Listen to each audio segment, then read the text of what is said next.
बिस्मिल्लाहिर्रहमानिर्रहीम। आज बेसिकली हम जिस रिपोर्ट को यहाँ डिस्कस कर रहे हैं उसका नाम है order process tracking. Order process tracking basically हमारे पास डैशबोर्ड पे मौजूद है और ये रेस्टोरेंट डोमेन के हवाले से बहुत ज़्यादा यूज़फुल और इम्पोर्टेंट रिपोर्ट है।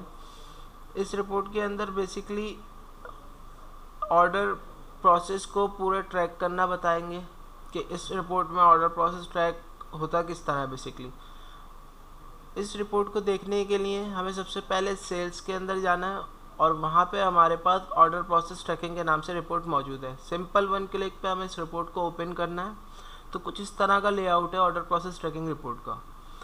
इसके अंदर साइड पे हमारे पास फ़िल्टर्स मौजूद है जिसमें डेट के फ़िल्टर्स हैं, ब्रांच सिलेक्शन है, सेल टाइप है। इन केस अगर डाइन इन, होम डिलीवरी या टेक अवे के ऑर्डर हम स्पेसिफिक सर्च करना चाहते हैं तो हम यहाँ से सर्च कर सकते हैं।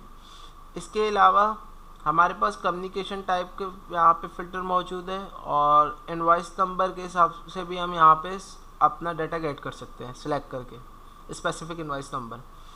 इसी तरह हमें सिंपल यहाँ पे 7 डेज़ पे मैं डाटा गेट करके और अप्लाई कर देता हूँ तो ये हमारे पास डाटा 7 डेज़ पे गेट हो गया। सबसे पहले हमारे पास जो फील्ड है वो है इनवॉइस नंबर की, कि हमारा जो ऑर्डर था उसका इनवॉइस नंबर क्या था। तो यहाँ से हम अपने इनवॉइस नंबर देख सकते हैं। इसी के साथ साथ इनवॉइस डेट और टाइम हमारे पास मौजूद है।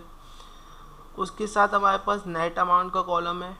नेट अमाउंट के कॉलम में हमें ये बता रहे हैं कि जो भी कस्टमर आया था उनके जो बिल का अमाउंट था वो क्या जनरेट हुआ था। इसी तरह हमारे पास ऑर्डर नंबर भी मौजूद है यहाँ पे कि हमारे कस्टमर का ऑर्डर नंबर क्या जनरेट हुआ था। इसी तरह हमारे पास ऑर्डर स्टेटस की फील्ड मौजूद है जिसके अंदर हम ये देख सकते हैं कि हमारा जो ऑर्डर था वो लास्ट डेस्टिनेशन उसकी क्या थी, वो कैंसिल पे था, टेंडर पे था या डिस्पैच पे था।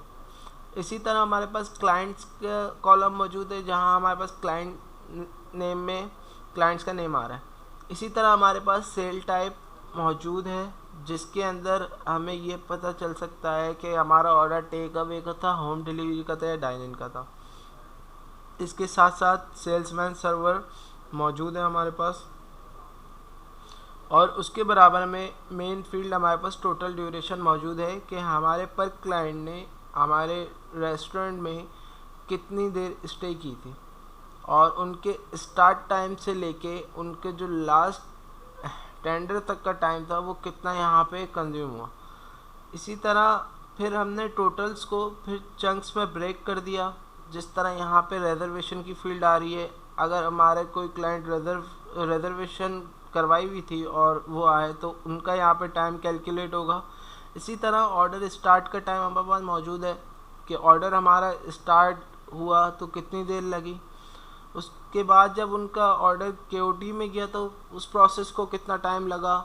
इसी के साथ साथ फिर जब वो पिकअप ऑर्डर पे आया और देन रेडी स्टेटस में जब वो आ गया तो हमें कितना उसमें टाइम यहाँ पे लगा और उसके साथ साथ ड्यू बिल हमारा जब प्रिंट हुआ तो उसमें कितना टाइम आया।